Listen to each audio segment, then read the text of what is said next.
Hey friends, if Microsoft Surface brightness keys are not working, then please watch this video. I will guide you through the resolutions. So the first one is to reinstall the graphics card drivers.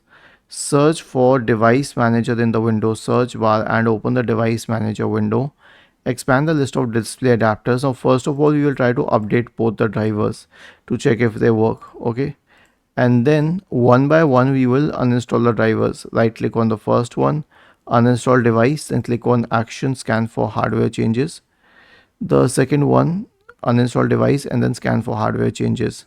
The next one is to run the hardware and devices troubleshooter.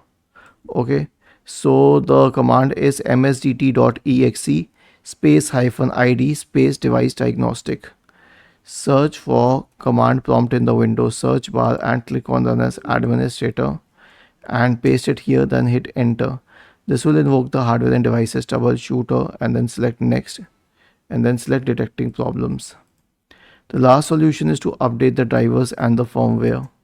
Okay, now the best way to do this is to right click on the start button and select settings from the menu and go to the Windows Update tab. Click on check for updates.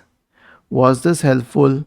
If yes, then please subscribe to the channel, and if not, then let us know in the comment section of the video on how we could help you further. Thank you for watching this video and have a nice day.